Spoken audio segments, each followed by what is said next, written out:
Sat Shri Akal ji, good evening, and I wish all of you happy Guru Gobind Singh Ji's Gurpurav while we are rejoicing and celebrating Guru Gobind Singh Ji's Gurpurav, our 10th Guru. But there is something very serious which we have to talk about today. And today was the day, all the more important because one side I see this appeasement process which has run by the government of India, at least the Prime Minister of this country are trying to, or the government in itself are trying to appease Sikhs. But what we want to talk about, and the question today I want to ask, nationally, internationally, that not even 36 hours ago, not too long ago, only 36 hours, there were prominent personalities from their Twitter handle or Facebook handle and verified accounts, prominent personalities of India. They were inciting people at large to engage in a mass murder of Sikhs, which is called Sikh genocide. Now, this is a very serious concern. When at such large extent, a social judgment or a social wave is created to kill Sikhs and to incite in Sikh genocide, this is something which Sikhs also have to discuss amongst themselves as a community, and we have to ask the world. Let's go back where it started from. It started with Prime Minister's visit to Punjab. He was to go to a rally which, due to some shortcomings in the system, he could not reach, though his perceived security threat that his life is in danger in Punjab, or it was in danger in Punjab, that kind of narrative was built. The same narrative was picked up by the media, the national media channels. They kept amplifying it. They kept emphasizing on it. And what it did, it created hatred amongst the people in the central India and in the other parts of the country against Sikhs. The hatred was displayed openly, such and such, that what we have realized as a community, that within the majority or so-called majority of India, they still have this beast hiding in them where they have hatred towards all the minorities and the Sikhs. Now, a lot of people, they come and say that, no, it's today we are different citizens and different India we are living in. People are well educated and we do not expect genocidal threat from them. But it is reality. We faced it. We faced threat. We have faced that they are threatening us with dire consequences which are worse than 1984 when Sikh genocide happened in New Delhi. Because Prime Minister of this country, due to some shortcomings in the system, could not reach the rally, and his perceived security threat, the facts were not known. There is no official statement from PMO, no official statement from Home Ministry, no official statement from SPG, no official statement from even Punjab government. The facts were not known. And the matter is also sub judice in the Supreme Court. But Sikhs were blamed and threatened with dire consequences, which they have to face if Prime Minister were to be harmed in Punjab, where we had no intention to do something like that, and the consequences which are worse than 1984. Now, what does it show? It shows that there is that beast which is still there, and it is passed on from one generation to another in the majority against the minorities, and today especially against Sikhs. So the question I want to ask, that why nobody at the national level raised this question or raised voice specifically in favor of Sikhs. And then, very importantly, when in 1984 we faced Sikh genocide in New Delhi, we were made to believe that Congress did it. Now, it is very important for us to understand today. Okay, let's assume for a moment that Congress did it, or Congress did it. But the same Congress party is contesting elections. A month later, it happened in December 1984. In November 1984, the Sikh genocide. In December 1984, there were general elections in India, and the Congress party came into power with thumping majority of 402 seats. So what does it mean? It means whenever there is a genocide of a minority, the majority will reward that political party. And the Congress was rewarded. They did not grab the power. They were democratically elected. And they came into power and formed a government. So the same formula they tested in 1984. Similarly, it was tested in 2002 in Gujarat. And what are they trying to do? They are trying to probably use the same formula today to come in power. Is this democracy? So this is what we have to tell ourselves as a minority, as a Sikh, or if there is any Muslim or a Christian, that you're not safe, because they can come after you without any provocation. You will be hunted down and you will be killed, and the majority will reward them to come in power and form a government. So what do we have to tell ourselves as a minority? That we are not safe in this country? We cannot represent our diversity and our diverse principles, or we cannot follow a particular faith.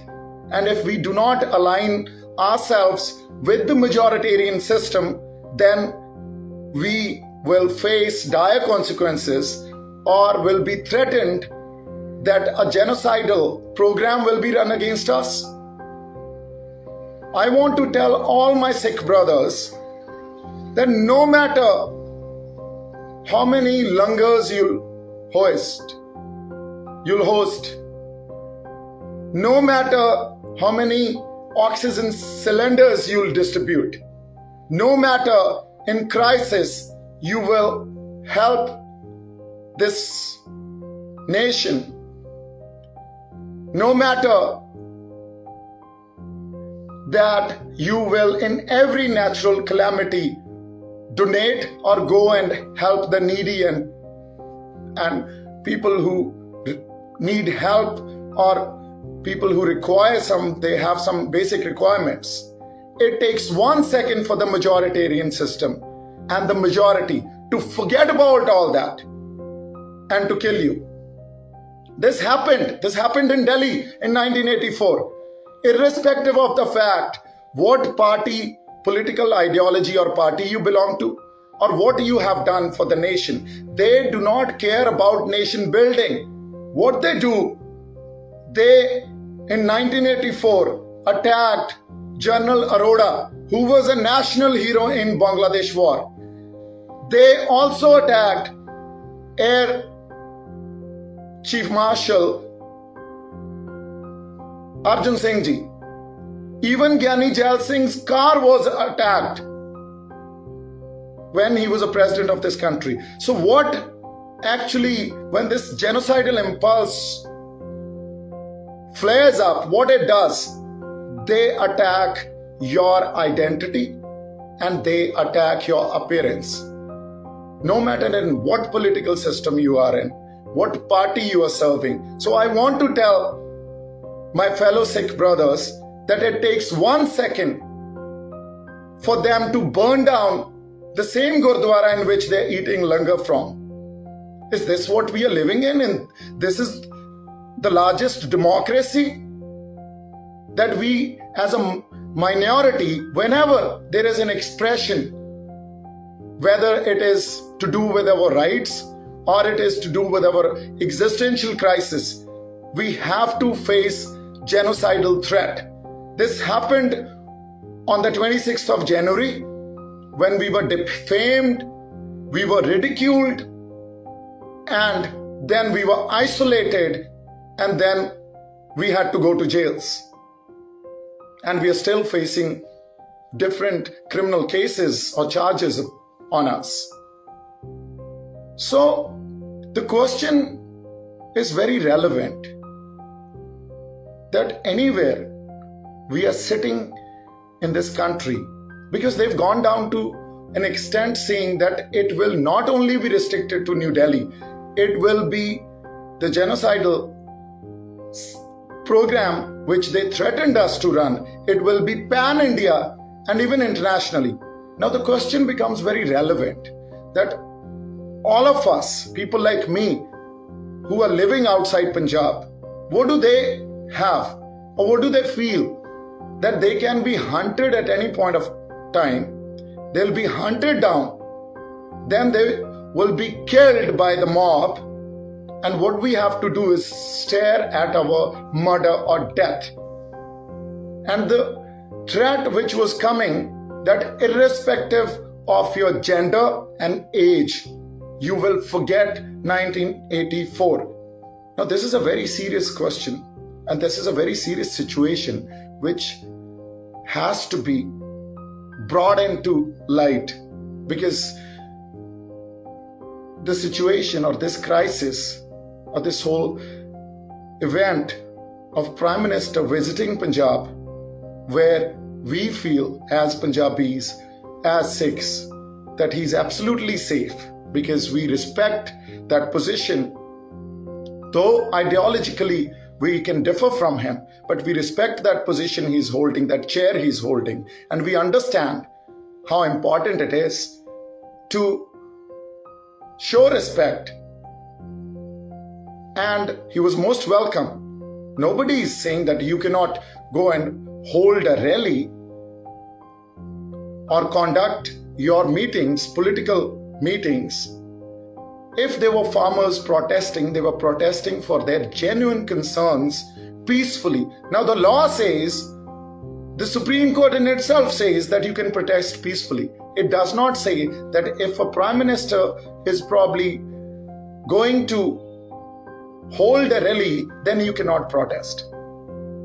So this whole hue and cry, which the media amplified too, and on social media, some elected representatives of people. Now that is a serious thing. If elected representatives of people are also threatening Sikhs with dire consequences, which are worse than 1984, has brought out this beast in the majority. And it has been passed from one generation to another. Because first time it came into the light in 1966 during Punjabi Suba movement, when there were 6 killed and injured in Delhi, only because they were asking or they were protecting their language and rituals, only because of that. Then We faced the same Sikh genocide in 1984 November in New Delhi.